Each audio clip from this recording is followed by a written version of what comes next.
So we have someone on tap so we can talk about any of the data stuff. I'm just going to give you a quick rundown on what we've been doing and where we're at, talk about some of the air quality issues that are pertinent for Central Otago, and a little bit about some ideas about what we might do about those things, and take any questions or comments you guys might have. We're perfectly happy for you to ask questions as we go along, or we'll hold them to the end, whatever suits you guys best. Okay.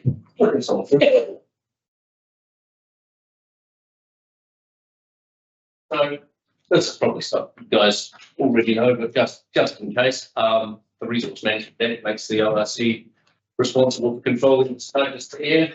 And our current air plan was notified in 1998 when I was still in high school. So it's been around a fair long time, and it's due a bit of an overview. So we've also got the National Environmental Standards for Air Quality.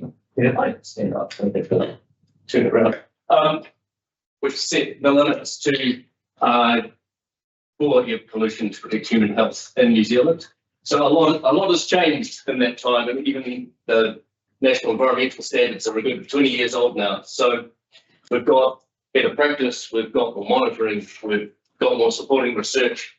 And what we're trying to do, we're working with our strategy team as well at ORC, and we're trying to take a more holistic approach to air quality management. The science and the data is obviously really, really important to how we do that, but we're also really concerned this is something that takes care of people's well-being, and that's our end goal with all this stuff. So after a holistic approach that is evidence-based, but also pragmatic, and most importantly achievable. So through their way. So as I said, we're making a strategy and a plan in tandem. So that's really, the plan is all the regulatory bits, the rules about what we can and can't do with air, or discharges to air, and the strategy is the more non-regulatory parts of that. And one thing that we know from talking to our communities is that the non-regulatory parts of these processes are really, really important in terms of education and in terms of any support that you might be able to give people who, for instance, need to upgrade burners, foreshadowing, and other bits and pieces there for people. So we've taken an issues and options paper to our council that happened in December 2023. We went through some public and stakeholder consultation earlier this year on those issues and options, and got a pretty good turnout in this neck of the woods, so that was really good. Ongoing partnership with Okaha and Te Awamarama, and having Kaitahu alongside us there and talking to them about what we're planning to do. And we are now right in the middle of developing policy options. So it's important to know that ORC hasn't made any policy decisions yet. We're still at the stage of gathering all our information together and plotting out what we think good policy approaches to improving air quality are. So we're going to take those options to council in February, March, and get their direction for drafting, and we'll draft up the plan for the statutory consultation in May, July, and looking at a notification date of September 2025, the next year. So I imagine that's all going to come around pretty quickly in actual fact. So while we're doing this, we're talking to staff at TAs and also agencies with an interest in the airspace. So we're keeping in touch and trying to make sure that we're hitting all the bases that we need to hit with our policy development. Yeah, it's over a page there, right? So what we're mainly concerned about in this part of the world is particulate matter. I'm not sure how familiar people are with the science behind air. This might be all old news to you, so I'll prune through it. And if it's not making any sense, please stop me and we can go deeper in. The main source of particulate matter, the small stuff in air, is solid fuel burners used for home heating. We know that's the biggest source of particulate matter, and that particulate matter is a big cause for concern, not just in Otago, but also nationally. There's a health and air pollution in New Zealand report a few years ago that came up with some, I would say, sort of fairly sobering statistics about the effects of air quality on people's health. So we know that it does affect people's health quite significantly. And what we measure at the moment under the National Environmental Standards is PM10. That is the small particles, but the World Health Organization has been looking at this in recent years. They've just brought out some new guidelines. Well, I say new, a few years ago now, but they are saying that, and the research supports that PM 2.5, which is a quarter of the size of PM 10, is what we should actually be measuring and is the most important thing for health. So we're in a position where our national standards want us to measure PM 10, but the latest international research says really health is what you're interested in. If that's the outcome you're after, PM 2.5 is what you need to be looking at. And we are doing some measurement of 2.5 around the target. If we do through the next slide there.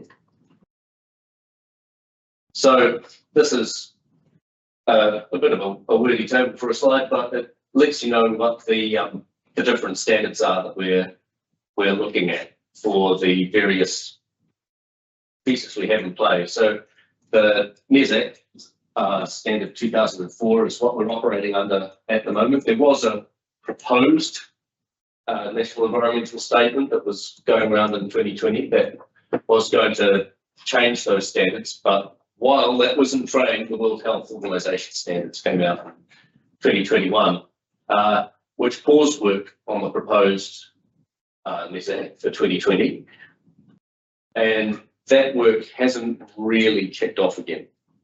So we don't know when or whether there will be a new National Environmental Statement on air quality.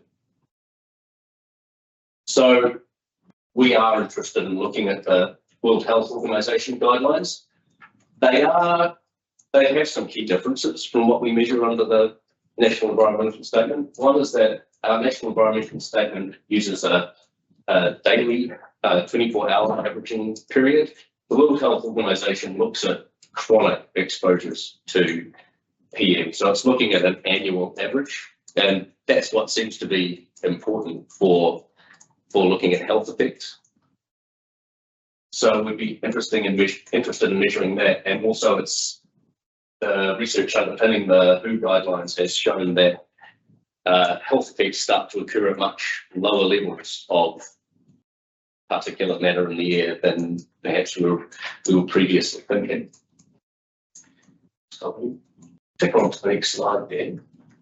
Now this is just a representation of some of the air quality that's been collected, data that's been collected in Central Otago. The red line there is the NESAC limits. Then you've got a gold line just underneath, which is the proposed NESAC, and then the dotted line underneath that is the World Health Organization with the air quality data behind it. So you can see that basically what that means. So if we lower those standards, we'll be ending up with a lot more exceedances, just in terms of what we're measuring.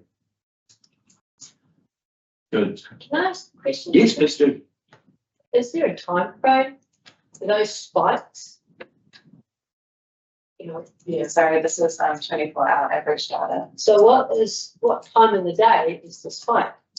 It happens if there's a little spike in the morning and then a big spike overnight, and that happens pretty consistently in winter in our Otago County. So to the World Health Standards, that spike wouldn't mean anything on an average over a year. The next graph is a yearly average. So we're actually a bit closer to meeting the annual ones, but still not quite meeting the WHO guidelines, but we would be able to meet the proposed NESAC for 2.5 annual guidelines in some areas. So what do you have to, where do you measure, and what do the criteria be to have to measure? We had this debate years ago in the Mental Community Board. If you're measuring at the school on the top end of town above the smoke, or wherever you're measuring, is different where the wind may be to where you are measuring. And if you put another site, for example, a piece of moorings, the residential site will have a different reading pies and wines. I'm sorry, I'm very sorry. We're going. Yes. But yeah, that, by increasing another site in a pies and wines, for example, could change dramatically the Cromwell's reaction. Really. Yeah, we try to measure in the area that has the highest concentrations in each town, and so each town is gazetted as its own airshed as well. So for Alexandra, you probably know that our site isn't in the right place at the moment because it is at the school. We're currently looking into where we can relocate the site to sort of better meet the requirements of the national environmental standards for monitoring it. But that's just a process that we'll be going through. If there's the argument in lots of Alex and Ranfilly, if you went down to the lowest parts where the version line lays, you'll get the result you're looking for. Yeah. And if you want to check the rubbish, you might as well go and put a test at the dump. Often what you find is that those version loads cause accumulate. So doesn't matter if you don't live at the worst part, smoke from your chimney is likely contributing because your smoke all sits down and moves into that boiling point. Smoke from your chimney contributes to that worst part anyway. So it's the thinking is that if you capture the worst part, you are assessing the potential effects of people that live within that area, and two, you're capturing what is likely to be representative of the wider emission profile rather than the effects. And I guess you're trying to achieve the target and be under the World Health Organization standard, or you're looking to be exceeding. It doesn't matter where you test. Well, the other thing that you take an average over the whole town, if you just, as you said, test the worst part. Because if you're testing the worst part, you're not actually getting I would have thought, a fair and accurate reading of what it's really like in the likes of mentioning Alexandra. You're only getting a small portion where it's bad, but you're not getting the rest of it. And that's just partly, for some reason, that is what's required by the National Environmental Standard to make sure that people aren't being left out, as in terms of like equality for health. And so that's why it's a requirement to monitor in the worst places, so that you're making sure that if that place improves, then everyone's got good quality type of thing. There are skew in the data. If the worst part of the day of a 24-hour period is at night, when the vast majority of people are in bed asleep during the winter, is that then skewed if you're laying it alongside, say, a city where the worst part of the day is 9 a.m. when everybody's out travelling and kids are biking to school? Are we unfairly captured within that anomaly? There's actually quite a lot of research now that says that you're not safe within your homes. Like it can come in. Let's not let that be the headline. You're safe. No. You're not safe in your own home, I'm telling you. The other part of that is that, think about, so what we see is that in Otago, especially in central Otago towns, the emissions you see here, heavily linked still when fires are running. Fires are really efficient when they're kicking off. Many people get sometimes between 3 and 7 p.m. That's when we see the highest concentrations just after that. And then you'll see those concentrations reduce throughout the evening thereafter, about 9 p.m. So the people are walking their dogs or whatever they're doing, they're in the middle of it. And there's strong evidence that in towns such as this, it doesn't matter whether they're outside or outside. So do you only have one test site within the town? So do you do any weighting to say, I don't know, Cromwell's 6,000-7,000 people? Have you got anything that says 5% of those people could be affected extremely bad or somewhere through those levels, 20% and 30% are hardly affected? We've got no way of waiting. We do spatial investigations, so that involves like setting up lots of little sensors to check what the patterns are, and that varies a little bit like day to day, and then you can get an average of where the worst areas are from that. But yeah, in terms of people and population, we don't really look at that side of it as much. So have you got something that's really It's a really bad result in terms of the limits you're working with. Them. You've got no way of saying that it affects 5% of the population or 95%. Yeah, so we haven't asked that question in that way. We haven't asked that question in that way, but I think we're probably going to do something. One doesn't have much 5% is a bad effect, but Yeah. it's just that when you read something, you just think, Alexandra, Cromwell, you're not talking about 100% of the population. No, no. And have you got a new test in Cromwell?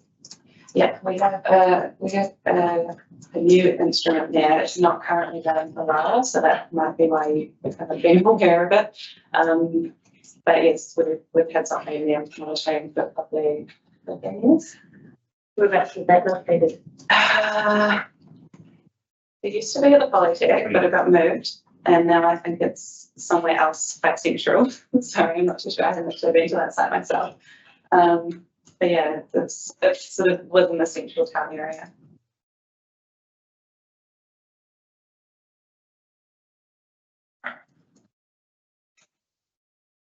Let's click on the next. Oh, we go, looking at the sources of wintertime PM, so we can just see the measurements, the high heatings, very much the key contributor of particulate matter in the air. Be consistent around the target really. And this is largely with what I'd expect is a large number, a vast number, or majority of complying fuel burners or not. Are we able to say whether we're in that category or we've still got some lots of coal burning units out there? I don't know if there's very much coal burners left at all. What it also.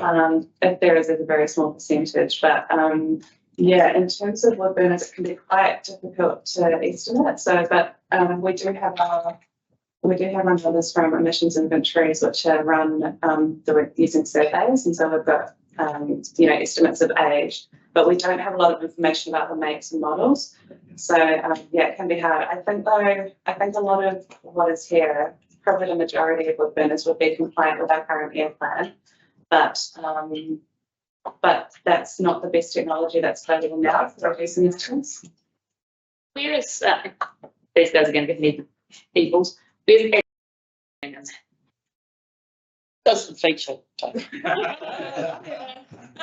it's not one that has out the moon. yeah, there's a huge amount that goes on in Alexandra and Clyde, and I don't see it captured there. And that's the This time it's not here because that's focused on the urban area. Like this information is only from the town. So yeah, in town, is what I'm talking it's about. not taking into account anything that could be coming in, and that's because it's really difficult to account for. There's no way to calculate it because it's so sporadic in nature. But it's something we're wanting to look more into in the future. So I think together a lot of these numbers, we look at things like percentage of burners that have been upgraded to a building consent, bits and pieces. We look at all those on a public records, and as you can imagine, one day you can take a there, 3 days later you have to turn off. Hard to follow, hard to capture, hard to be able to make an assessment. You should be able to capture the stuff that if you get a because there's obviously when you go into that restricted burning season, you'll have information then because you have to apply for a permit. Yeah. And not when you're in an open season though, and that's the challenge we have, in central Alexandra, a old man pine shelf about cut down and set on fire while it's green. The same day it was cut down and set on fire. That's contributing and it's not captured, and that's where people say this is not fair on us. Then that'll be an additional pressure on some of And taking me one step forward is that the reality is you can see it when you're driving the roads coming in. And Cromwell's a great example. We're coming down over the flight every day, and you can see where the burn-off's happening in the lifestyle orchard blocks around, and you go, wonder what way that's dripping, and you go, well, I think for the people in particular who are affected by the rules, so well, actually it's not me, but so how do you work out what is that contribution to maintenance? Is that's what's causing those spikes? And I'm not saying it is, just don't know, but better often you're driving in town, you can see it drifting, you go, well, it's got to be because I can see it landing there. And I think somewhere along the journey, we need to find a way to explain to people why it's an issue, not an issue. Well, it's not an effect, is it? It's not, the bigger fires, the bigger fires that runs will have are really quite irrelevant. It's actually the smaller blocks on the outskirts of the towns that I'd say that are having the biggest impact. If you take the annualised approach, you're basically hitting every one of the targets. So where's the issue? I mean, more methamphetamine and cocaine in the water supply and voting that'll be in those targets. I think it's The point being, it's an annualise those ones in the graph before, you're nearly hitting all the targets, including rural fires and rural fires of a different time of day, but they're actually near enough at the moment. If it cleaned up 3% or whatever, you'd be under world health standards, wouldn't you? Over last spring. No, NASDAQ, no. NASDAQ, not the WHO. WHO was the dotted line. It was way down.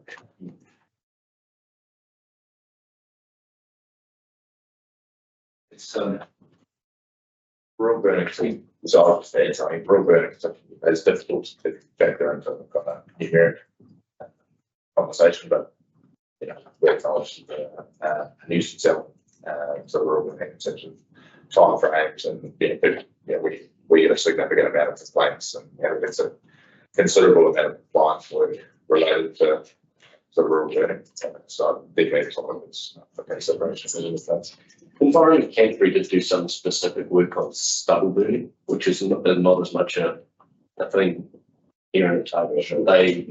They go quite deep on studying those effects, and what they've set up in some parts of Canterbury is clean air zones around urban areas where outdoor burning is more restricted, and so that's something that's on our radar as a potential option that we could follow. It's hard to predict exactly how far on a particular day the plume from a fire is going through, because they can go kilometres.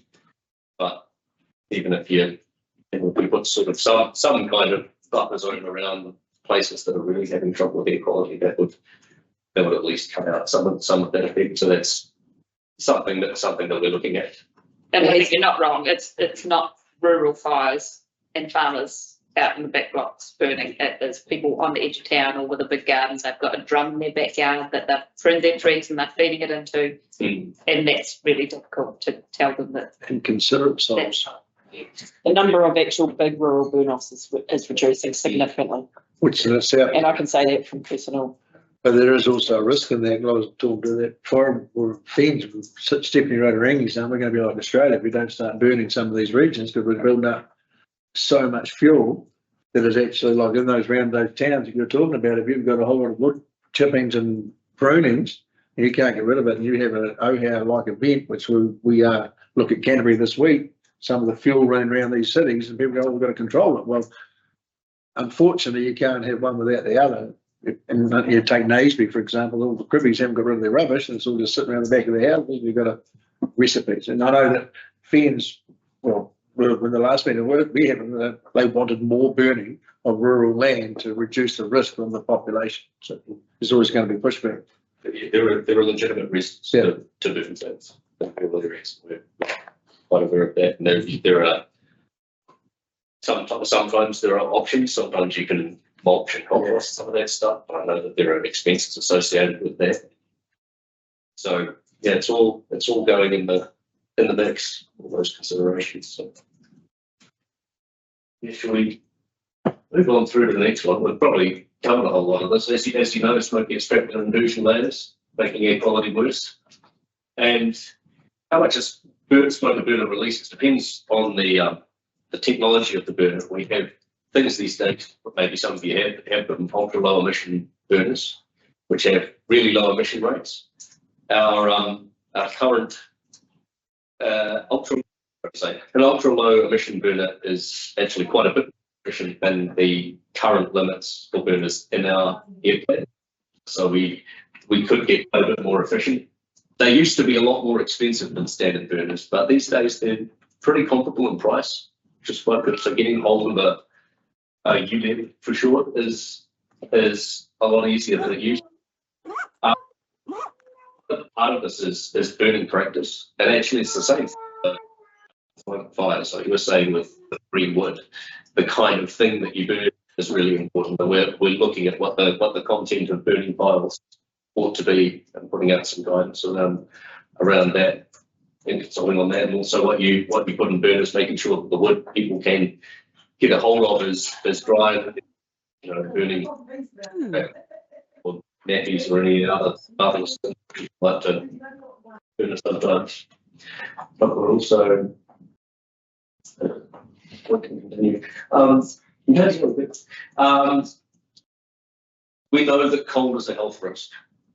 In all of this, we're considering that there is a balancing act to be made here. If you just boot burners out the window and people go cold, that's no use from a health outcome, because people are going to get respiratory illness from being freezing, and that's not somewhere where we want to end up. And we see from at least one scientific report that we've had that to bring and this came out in the newspaper a while ago, which I think caused quite a bit of anxiety. The fact that if you want to absolutely get Alexandria's air quality underneath the WHO guidelines, you'd have to get rid of burners at time. And doing that in terms of what we've heard about electricity costs and electricity reliability is in the circumstances that it feels like a non-starter. We know that is the scientific fact, but we have to hone that within, well, if people go cold, that's no good either. So we're trying to make sure we're getting all the angles on this problem, so we can arrive at something that's practical. That's too much. Yeah. Lots of people have heat pumps that won't actually go. You know, you've got to pay a lot of money if you want a heat pump that's going to operate in -10. Yes. So if you've gone with it, you know, an El Cheapo because that was what you could afford, you're now discovering that actually, as much as we encourage, and you guys, especially our communities, to be resilient, if you are reliant on power in this area, you are not resilient. A lot of people don't actually operate the heat pumps, but we operate either. Keep on turning them off and on, and that's the biggest mistake you can make is when you get to window, you got to say they're on things that, because it's when you have them off and on, they can't keep up and you're forever hunting and it'll never come up. Yeah, very much so. And what you've said has been very much reflected in the feedback that we've got through our consultations, through the surveys. People generally are saying we need to be able to burn wood for reliability, and cooking is the other side of things. The reliability side, let alone the cost. But we understand that. And there's been a total disrespect for firewood from wives, especially in the rural communities. They want to burn as much as they can. And old people, trust me, I'll cut the firewood. Especially Like Florida. Obviously, I'm walking off versus earlier, that's true. you shouldn't get back because the fall Pardon? should be there to come. So what does it mean for us, James? So I think on the next page, or this is a little bit of a report on the consultation. So people recognise that wood burner smoke is a key contributor, and people recognise that it's an issue, and there's a decent chunk of people that are changing their behaviour, and we get a full range of responses. And I include that one down the bottom just to point out that's not a real point of view. I know people are anxious and attached to their burners, and we get it, and I think we understand why that is for all the reasons that we've been discussing. So it's also to say that we recognise that we can't just come steaming in there with regulation. That's not going to work. We need to be able to take our communities with us, so we can make whatever changes we can that are realistic and things like that. James, do you have a ability currently, and is it utilised for fining people for non-compliant fires? For example, somebody has set a green tree alight in their backyard. Are people actually being fined and or prosecuted for that currently? I think we're prosecuting people. You have in the past, you had some people that fired with oil or drums or bloody tyres. One local that springs to mind that was tyres involved, and he got prosecuted for that. Yeah, And Fires is a bit different. yeah, but still, certain things you can burn and can't burn, and I guess the IC can take prosecution if they know that it's been broken. Yeah, issue that our compliance guys often have is that, especially with piles, once they're on fire, it's awfully hard to tell what's in there. And actually, you know, aside from looking at the big plume of smoke that's coming out, it can be hard to actually pin down something under the current rules. So there's no fine for excessive smoke, like there is coming out of your vehicle. Um, Well, actually, when in Castle was part of it, they put out, like the OIC, set someone around to help them put out the fire. Because it was, you know, massive. When they did that, it was worse because, of course, it was just blanketed with ash. Yeah. Yeah. And that just came from them putting it out. yeah, Getting them to burn it. Accelerate it and it does it quicker. Things seem to be pretty good for us to chase prosecution at the moment and our any kind of action and sort of right up at the extreme end of what you might consider a nuisance fire. But we currently have the tools that are at our disposal to deal with the more nuanced stuff. For us in that space. One was to enforce and how to assess as and so several rules of time agreements and a new air contact that.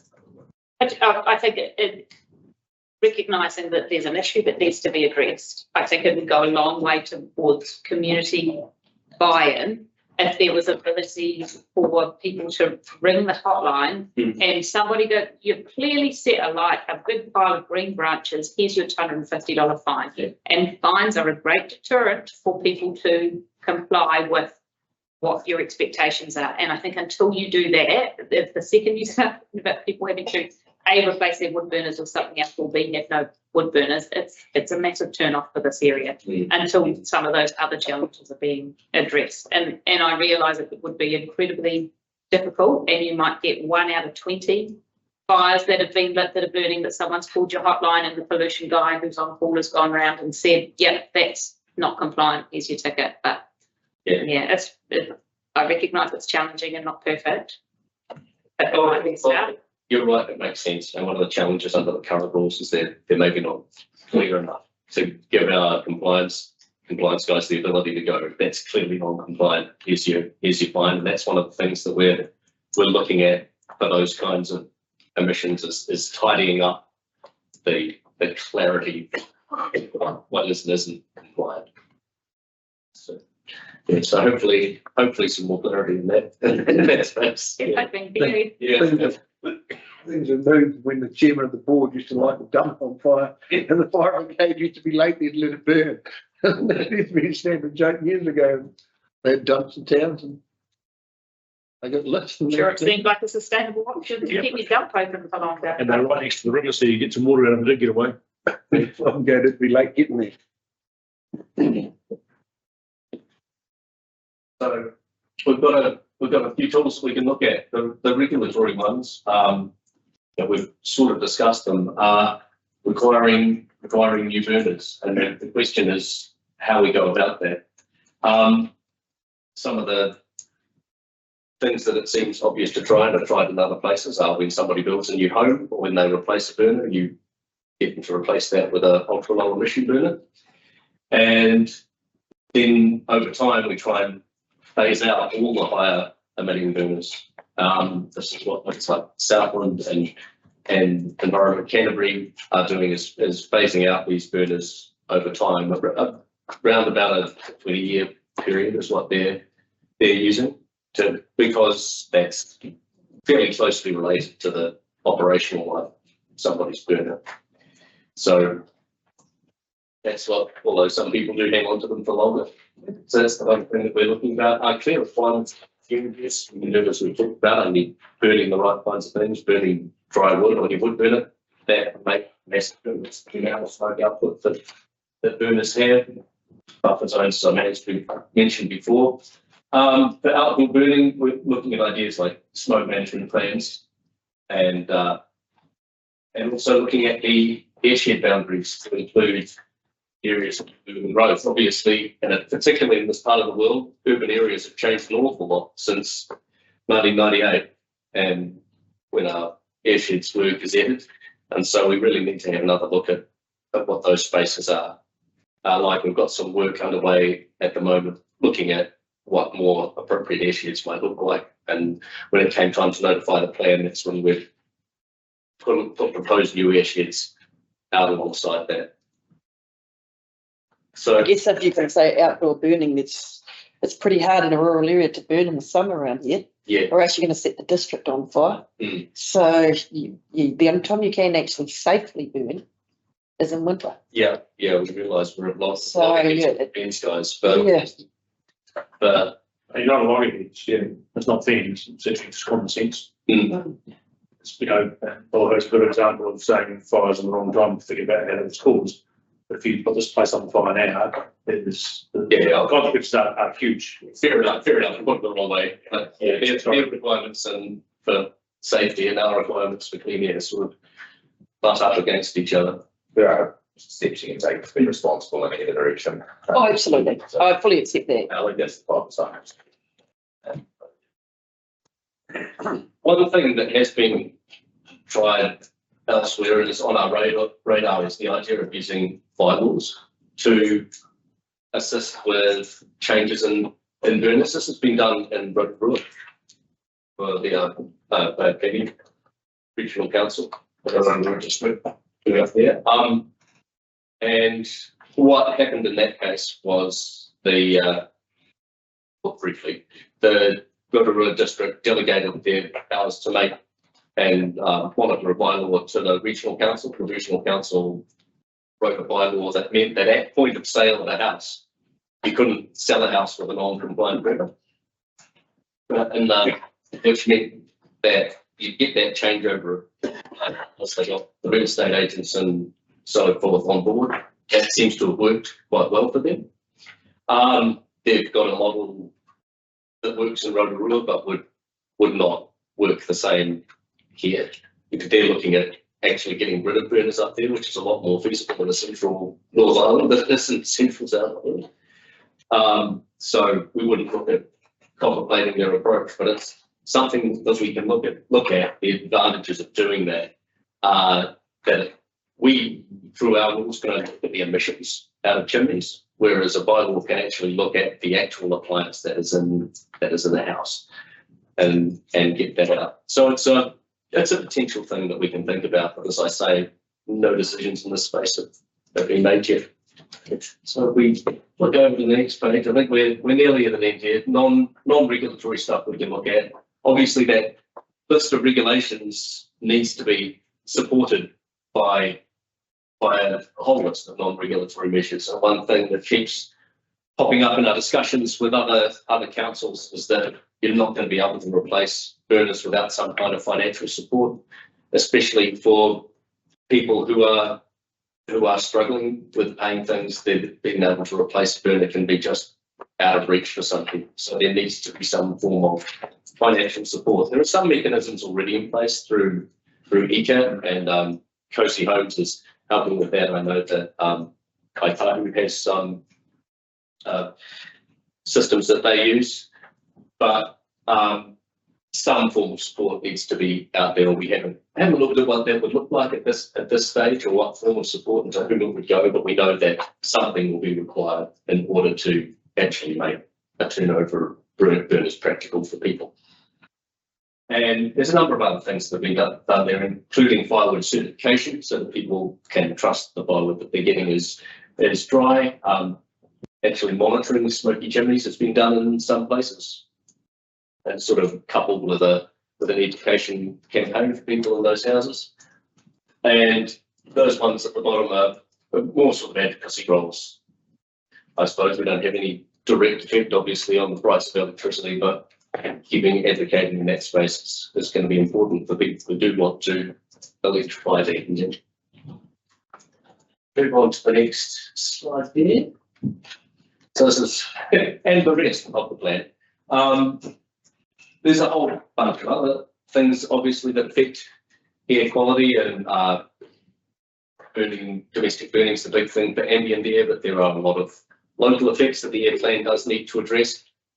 Generally speaking, we think the rules for these things are pretty reasonable in their current state, but they need quite a bit of tidying up so that they're more understandable and more approachable. So that's generally speaking, our approach to these lists of things at the moment. Vehicle emissions in particular, we obviously don't have a whole lot of control over, although we know that nitrogen dioxide is a big contributor for air quality that comes through vehicles, and that's really all controlled centrally. So there's some advocacy we can do in that space, but in terms of actually regulating it, we don't have a lot of team. I think those top four are the ones that are applicable to a district council, insofar as that when you are looking at subdivision and all sorts of other, you know, you've got that reverse sensitivity effect happening. Absolutely. You have a whole lot of subdivision right next to someone who's spraying, and no matter what you do, no matter how, you know, if there's a little bit of drip, people get cross. Yeah. Yeah. So.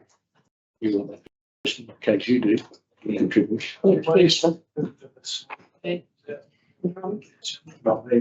There are some ways, and in fact, Environment Canterbury has approved as part of their plan, what are they called? Yeah, global consent for, what are they called? Basically,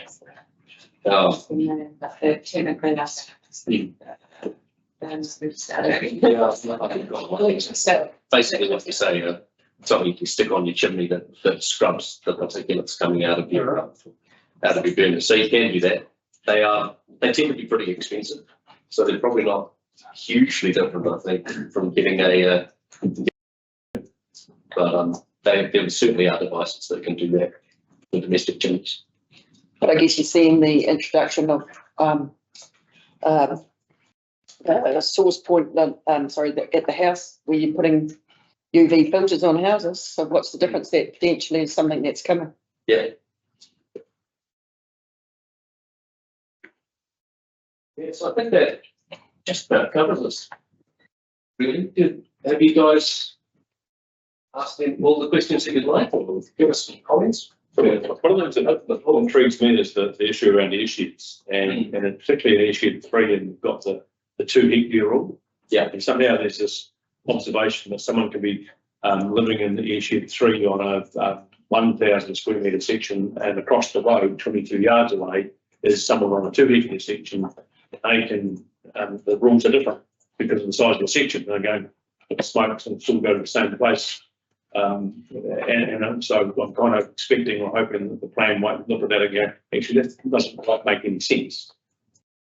Yeah, it's something that we're looking at the moment. We haven't arrived at the final position on. There are, I think ECAN has a 2 hectare rule as well. Is that? It just doesn't seem to recognise the same area and the same issue, not a section only 2 hectares. Yeah, yes. And then you go, well, smoke's doesn't discriminate about a line. Just it doesn't know which way to go. I'm picking, I think I know the answers, but gas won't fit in because it's not a solid fuel, so it's not.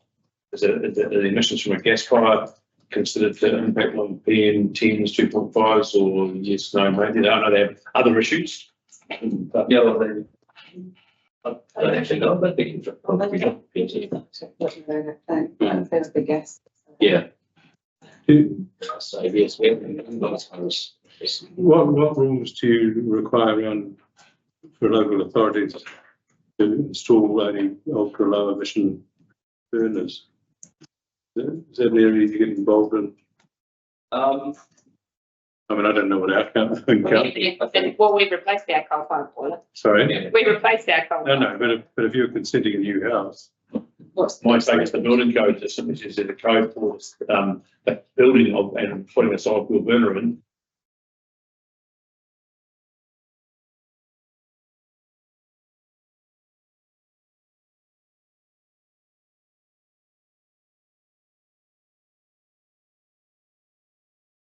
Happens if I use it and it's measured to particulate more. I might know quite a bit about this because I've been involved in a conversation about building inspector one day and told me you should go and monitor.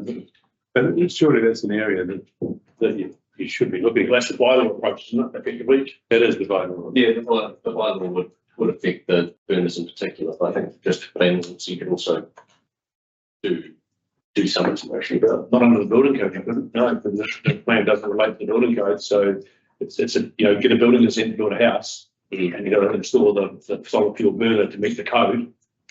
What that solid fuel burner then emits is not part of the building code. So unless it comes into the building code somehow, I don't think there's much that the district council and territorial authority can actually do. What you can does is they've got a list of burners that comply. Yeah. And so that tends to be just So the occasional approach. Yeah.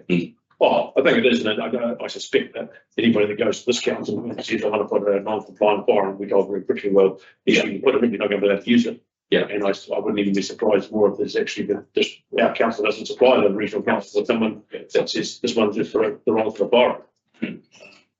Has any lobbying been done by the regional councils to amend the building code of what fires are compliant? Yeah, so if you're on the South, we give them that exact advice that they've been on the same basis, saying you can have this fire, but you cannot have this fire, so to speak, because it will not be compliant with the comes down to basically, so we don't allow them to do it. So we had that conversation with customers that time. But then it's been highlighted that you've got no ability to go in and tell someone, issue them with a do not use notice, I'm guessing, if they built a new house that's got an open fire, we've said don't use it, but there's no ability to enforce that.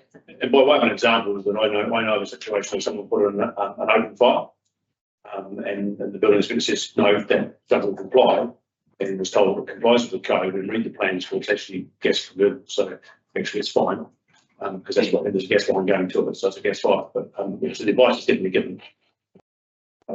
Yeah, I think broadly the system, the systems that we work with, the local government is perfect, and but what we've seen since the last year plan is quite good change, positive change in terms of both discharge and uptake of ULEV furnace. So just that education approach and the link up comms approach between councils has worked okay today. Not perfect, but I think the key thing is the education, and who are these right minds going to spend 25 and 10 grand on a fire that actually one day you can come along and say, you can't use it. That's a big call. And I think also what's happened is technology has made those ultra efficient fires far more efficient than what they were when they probably first came out. Like all things, you go back and people will have, oh, but my kids fire where I can bang overnight, and I want that sort of fire. Well, really? You can't get it, neither you should.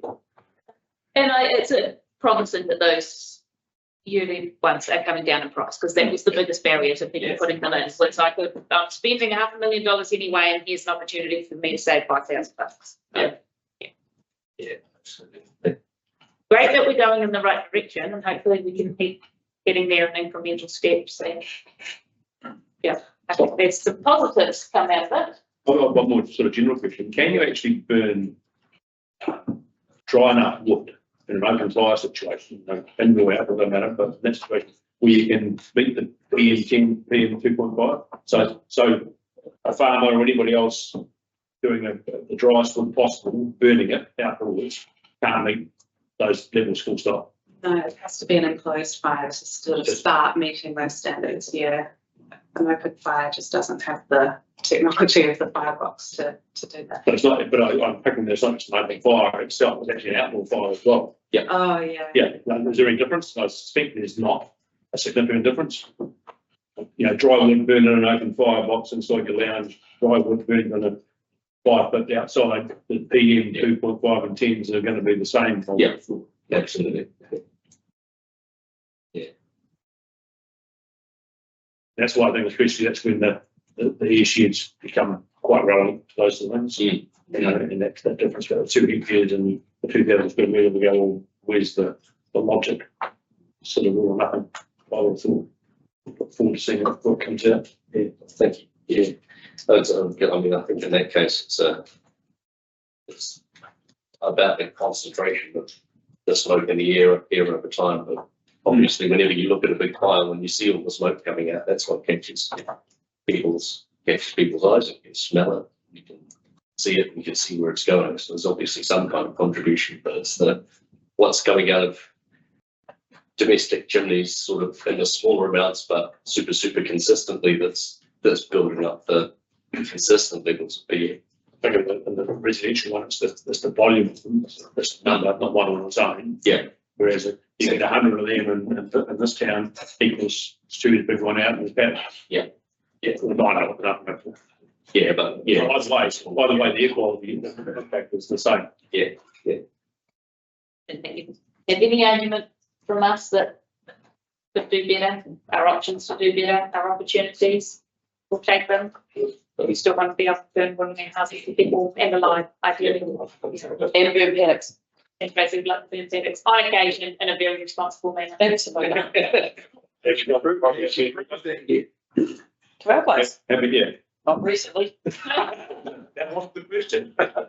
not for a very long time. But my father-in-law would probably be the last. Are there any other questions for the team?